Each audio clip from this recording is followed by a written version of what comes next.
So welcome to the Women, First Nations and Youth Monthly Meeting. I think this is the third one we've had, Mich-Elle? Third now? Yep.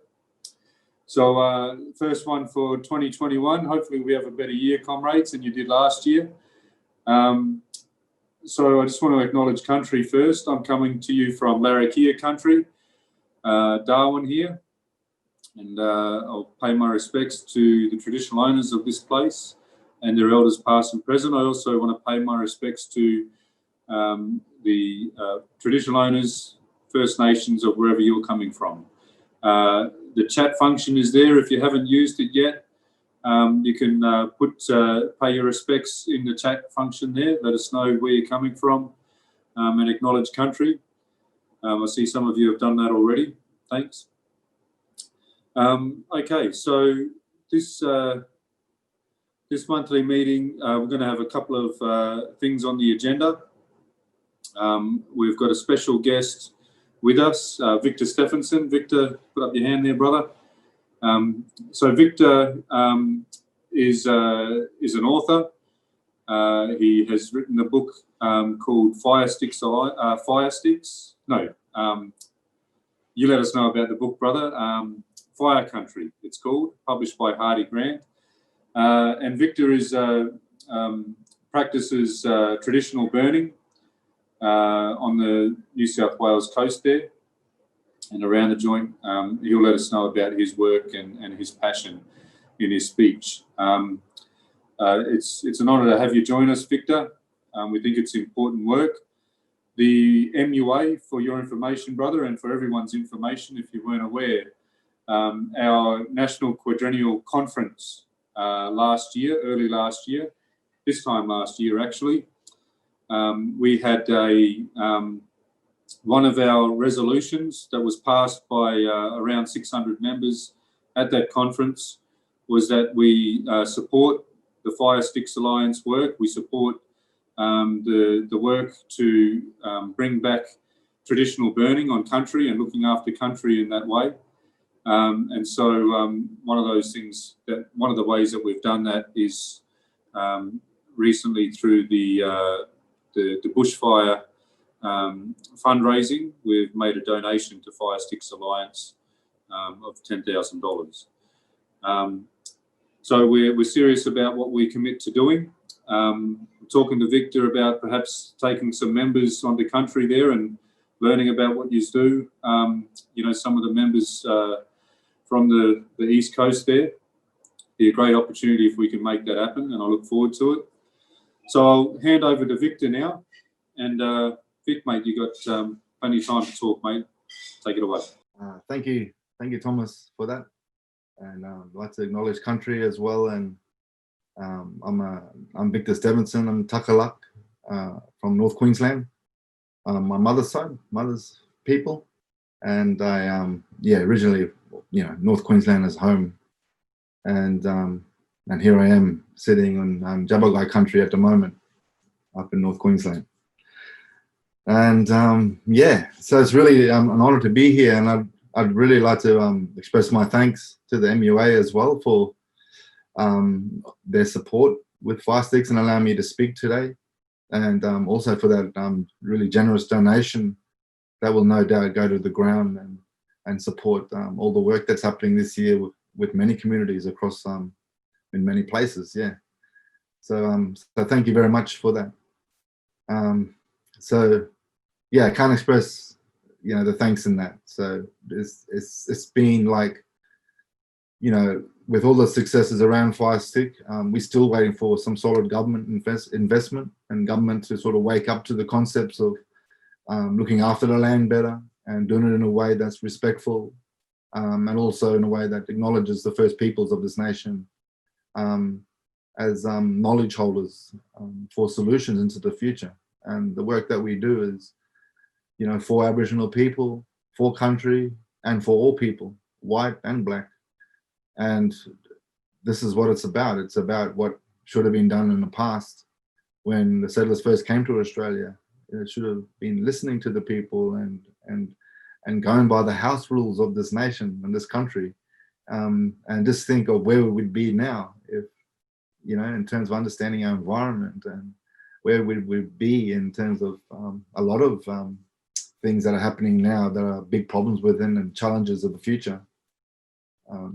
Because when we look at the Indigenous knowledge system, that's thousands and thousands of years of evolution, just like it takes millions of years, thousands and millions of years for Mother Nature to evolve, to create life on Earth. Aboriginal culture has had thousands of years to evolve and to create a knowledge system that is so close to natural law that is in sync with the land and in sync with the universe. And that is why people live for so long on country and were able to sustain landscapes for so long. And when the first settlers came here, they saw it was a beautiful land. And so that wasn't just like that. And as you would know, that land has been cared for. And people are integrated like a really important part of the land now. And, people are the land, and that's the outcome. And, we've steered away from that in the sense of humanity. And right across the globe, people have steered away from that relationship with the planet and, what is us is this earth. And that knowledge and that practice of looking after landscapes and those stories that connect us to the landscapes and the languages that connect us to landscapes and is so valuable. And more, in fact, it's really priceless. And when we look at the problems with our environment today, Captain Cook was looking at the answers when he first saw Aboriginal people. But instead he chose to look at savages that were running around naked on the country, instead of little did he know that what he was really looking at was a knowledge system that was so valuable for our future. And people only starting to realize that that's the case, that we're starting to look towards Aboriginal knowledge in many fields now. And it's just common sense that humanity will learn of people and will respect knowledge systems. But we've had a road of this unawareness and not knowing and destroying such knowledge systems has been just as crazy as chopping down a 2,000-year-old tree. And it's repairing, reviving that is a big job now. And when we look at the damage that is across the Australian landscape, it's like couple hundred years or so of damage. But when we look at the healing of that, it's going to take generations. And a lot of the landscape, is totally changed to no food on the landscapes, to the trees being chopped down, river systems drying up, all contributing to a mass extinction in our plants and our animals. And when we see an extinction in our resources, then we start to see the, knowledge breaking down, because people can't see those resources anymore, use those resources. And, we're really going in a direction where we're spiraling in a degrading way. And that's why it's so important that the knowledge of fire is just the beginning of, getting more connected to the landscape and understanding that looking after the land is crucial into the future, and how we evolve that into our economical opportunities into the future, and how we advance that in our modern ways of thinking, I think is really crucial, and is one of the main goals of the work that I do with Firesticks, and the work that all communities are doing. Really, all Indigenous communities want to share knowledge, and all communities want to look after the land, and all communities want to work together to look after the land, and that's something that will continue to strengthen into the future. So with Firesticks, we started to develop Firesticks, but before Firesticks was created, I started to do this work with my mentors in North Queensland and with the Kuka Taipan. And those mentors might have passed now. And we continued on with that work and involving many communities, inviting them up north, and then eventually, going down to the southern Australia and going to their country and helping to revive knowledge systems through sharing knowledge and principles of Aboriginal knowledge in understanding the trees and the soils and the country. And that work in sharing that knowledge and activating these projects all in different places around Australia and helping communities to revive their knowledge through their own landscapes is so crucial and is the fundamental baseline to change. And it's people and community that are going to create change. And I believe that it's people and communities that are going to be the ones that are going to, start the first projects and get the ball rolling. And that's exactly what's happening in Tasmania, in Western Australia, Victoria, New South Wales, ACT to Queensland, and Northern Territory. And even if people aren't working together, it's still a collective effort that all communities advocating for fire, land management, water, or looking after our planet, aligned with our social improvements as well as climate change and all those modern challenges, are all a collaborative effort. And it's just really exciting to see that Indigenous knowledge is finally being listened to for the first time in this nation's history, where they're actually listening to Aboriginal people. And it took a disaster to do that. It took Mother Nature to get everyone's attention for us. And Mother Nature screamed at the top of her lungs when those fires came last summer. And now there's a vested interest now in Indigenous knowledge, and there's a lot of work to do. And the challenges are going to be huge. And we have to take this road, and there's no other option but to start to look after the land better and start to clean up the mess that's been created.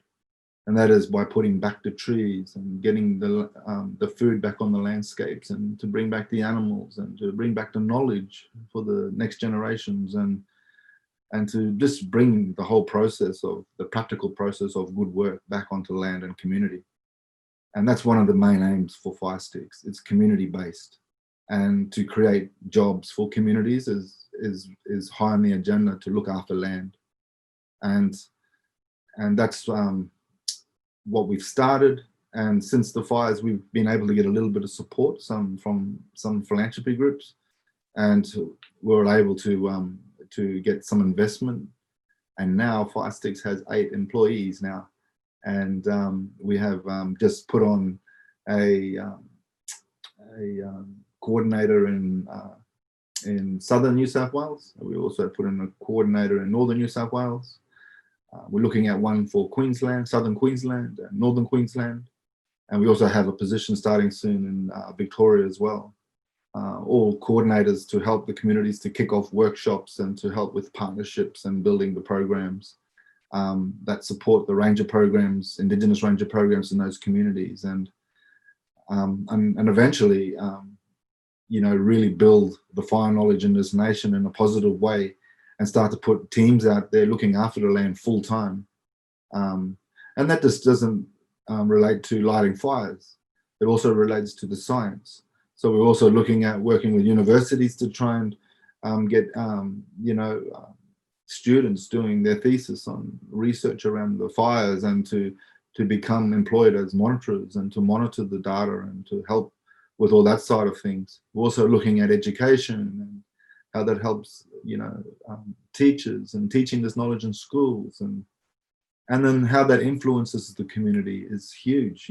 We see people doing art and paintings and how it's influenced their artwork, and we've seen how it's influenced the dance and even people singing music. And we've had influences with architects and learning about knowledge to better design homes. And we're looking at the agricultural sector, where we're doing a lot of work with cattle farmers and all sorts of farmers around agriculture, and changing the paradigms around agriculture with Indigenous knowledge and looking after the land better, and all those.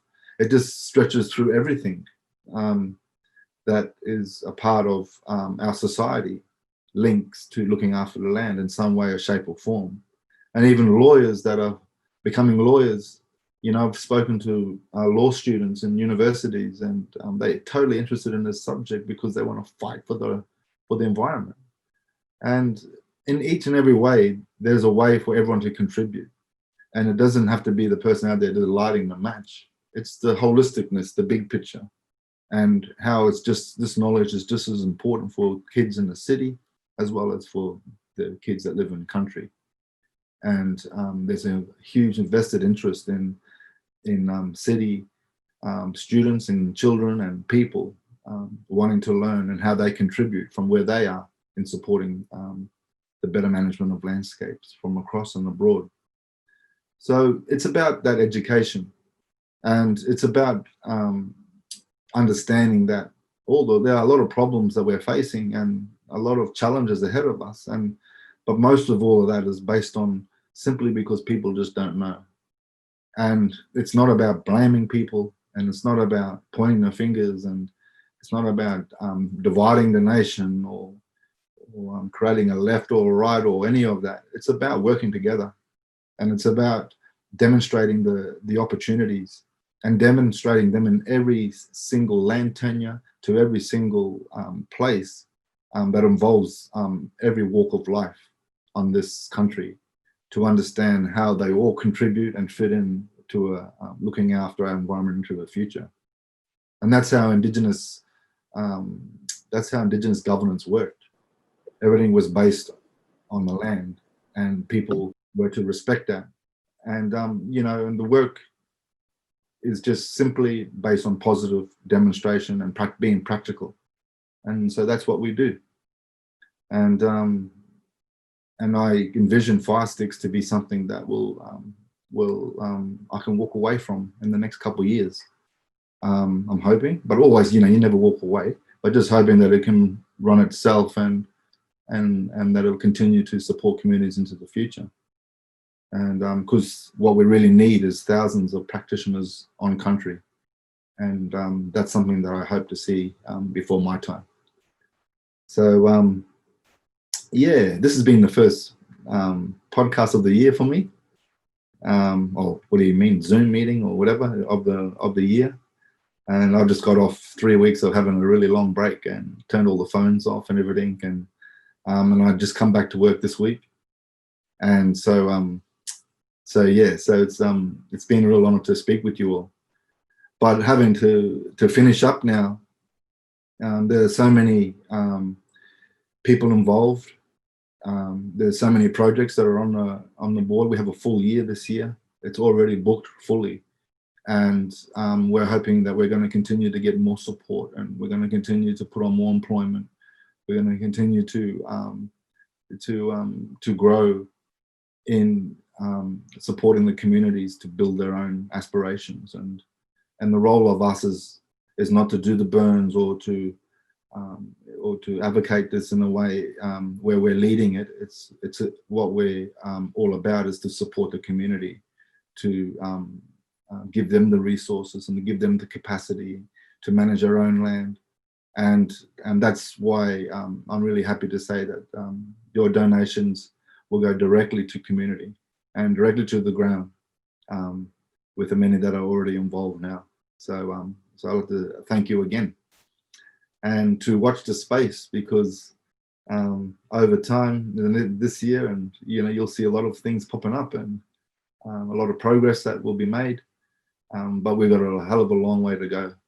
And I just want to say that there are so many groups like your own that are all working together, and that when we talk about community capacity, it's not just about that. It's also about the agencies, and it's also about non-Indigenous people. They have to have programs too, and they have to learn, and they got to understand that we all aren't perfect, and we all need to change our mindsets, and we all need to change our worldviews to accompany the challenges ahead. And it's not just Indigenous people who are disadvantaged, it's everyone who's disadvantaged if you don't understand the land properly. And that's why it's inclusive, that we involve everyone. And so thanks again for the invitation to speak, and I hope I get a chance to speak to you again in the future. Thanks, Victor. The honour's all ours, brother. And your vision is really important, we believe. As I said earlier, it's a quadrennial national conference resolution that we support what you're doing. I've been an admirer of your work for a long time, mate. And we can go to Q&A now. If you don't mind, Vic, we'll just give comrades a chance to ask some questions. But I'll kick off with a question, mate. What do you see as the real political challenge? You know, how are you going with the federal government? What do you think? And then secondly, what's something really practical that we could do, you know, just as individuals as well as a collective to support you in that political challenge? On the political side, you know, they've known for a long time this work has been happening. And, you know, and you saw the Royal Commission process go through from those fires. And, you know, we still don't know what's going on with them. And I've never held my breath when they started to do that Royal Commission. And we haven't seen any real tangible outcomes. They have put together a small grant process for workshops, but they didn't really talk about how that would roll out with us at all. And they also put conditions that no fires were to be burnt at those workshops under their funding. It's just like continuous colonizing the process. And the minute that they put their conditions in there, it's no longer Aboriginal fire management. They change it, and it never gets to demonstrate itself, all its values under their conditions. So we've got a long way to go with government, and I feel that it's you know, that there can be some good inroads with the right people, and I think more support around that is needed. We did have the Greens come and say hello.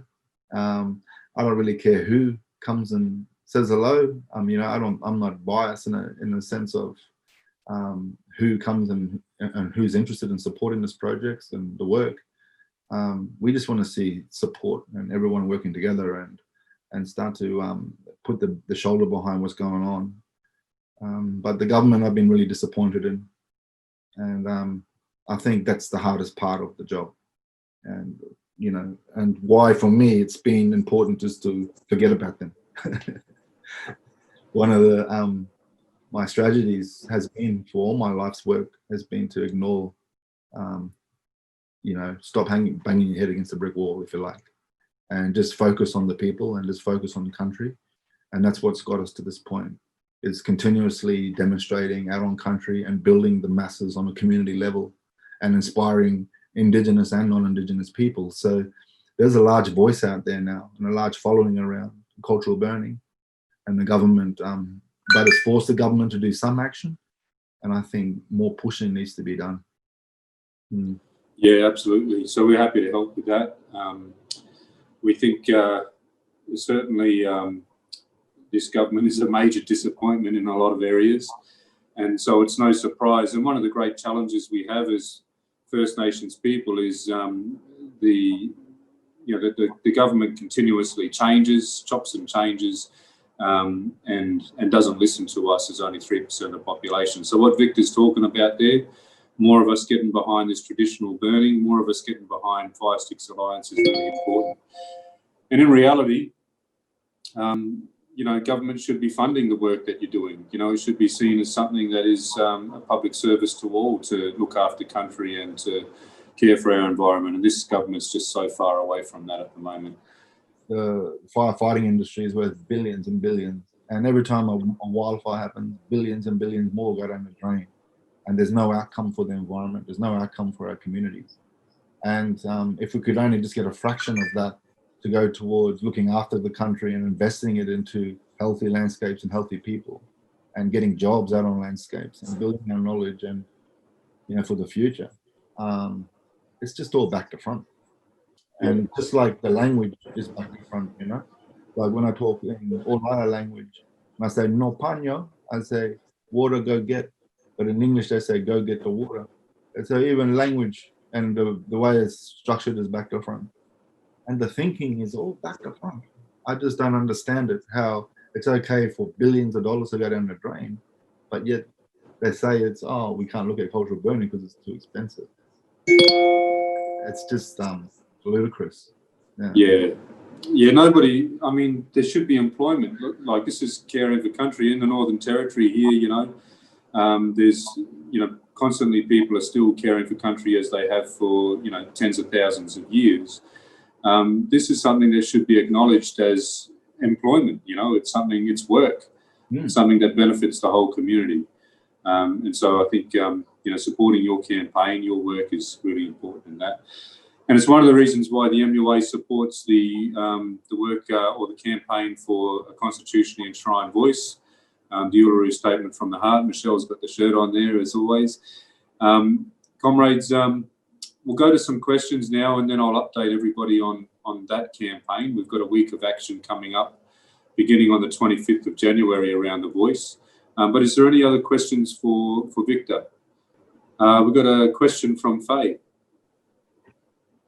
You're on mute, Fay. And I just, while you're turning your mute off, just want to acknowledge our construction division comrades that have joined us today. Welcome. Okay, I think I've got it now. Can you hear me? Yep. Yep. I just wanted to say thank you on behalf of me and my husband for letting us come to these meetings. It's wonderful. And we do have Victor's book on the shelf. We haven't, I don't know about Arthur, but I haven't read it yet. I'll be reading it next.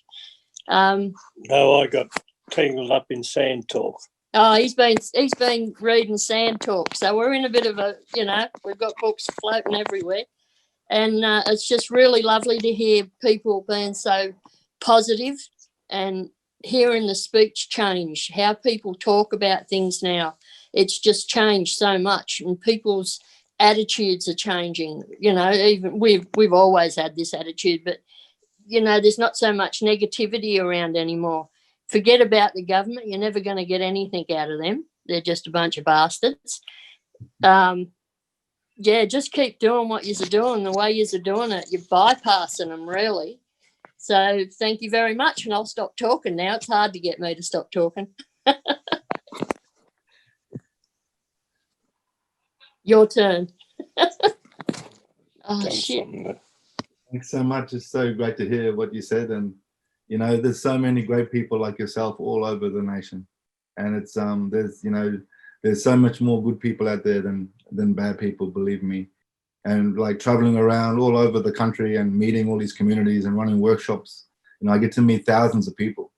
And, you know, even working just solely with all farmers and people in those walks of life. And I'm just so thrilled, and you know, all the goodwill out there in the communities right across the board.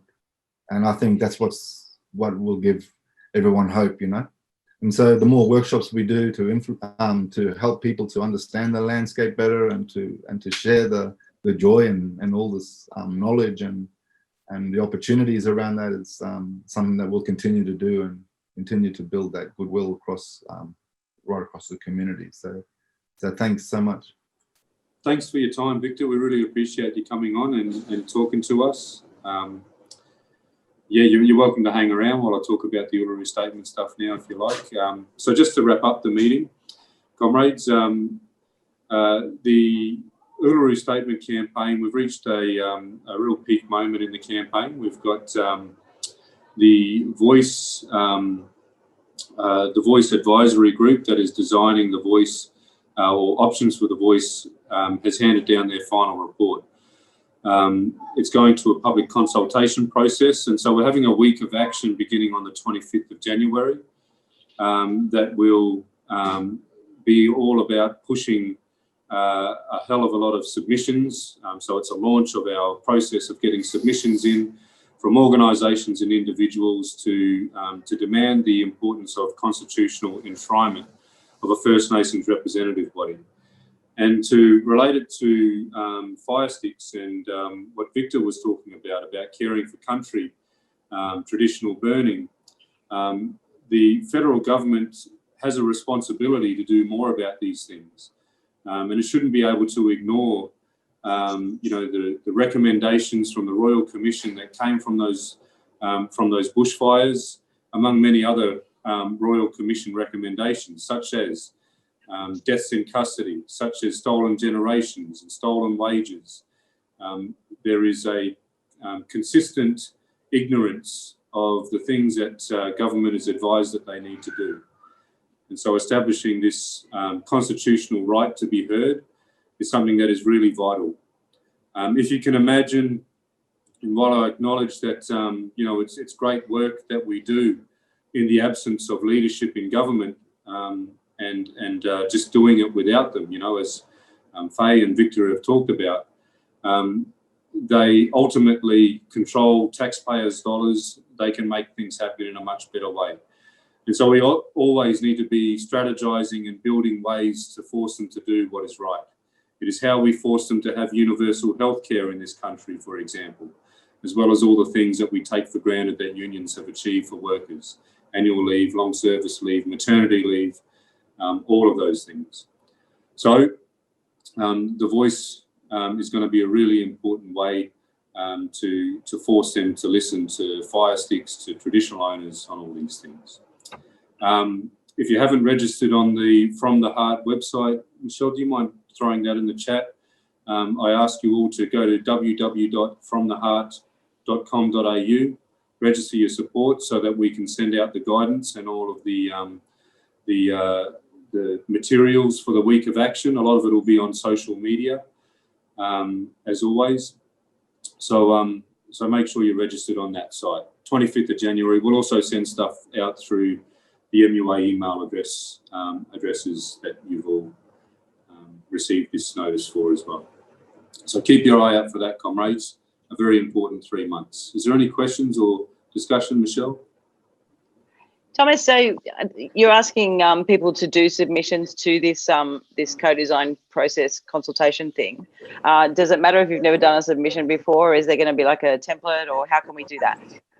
Yeah, it doesn't matter if you've never done one before. We're going to send guidance out that'll make it really simple.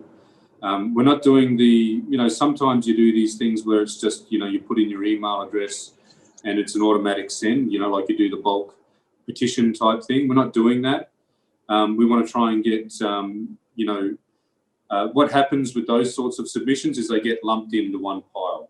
So we want as many varying submissions that put your reason for your support using your story, for example, or how you understand the importance. For example, Firesticks Alliance might say, well, we want to be heard on, traditional burning, and we know that governments ignore this stuff, and even after a Royal Commission they do. And we believe that there should be the power for First Nations collectively to speak far more strongly on these things and campaign for it, to have the resources that we deserve as First Nations people, stolen wealth, basically. So that's the tactic that we're taking. Towards the end of the 3 months, so April is when it closes, we will do the more mass submission type thing to just bulk up the numbers and improve the narrative. Yeah. All right. If there's any other questions or comment, comrades? All right, we might wrap up the meeting. Thanks, Victor, again. Thanks, comrade, for coming on. We're definitely going to support you going forward, brother. And thanks all the comrades. Thanks for the construction division for joining us for this one. Hopefully see you at the next one, which will be the youth are next. Thank you. Yeah. Are we? No, women are next. Women are next. Oh, women are next. Okay. All right. See you in a heart attack. Yeah, so did I. Thanks, comrades. Thanks, everyone. Cheers.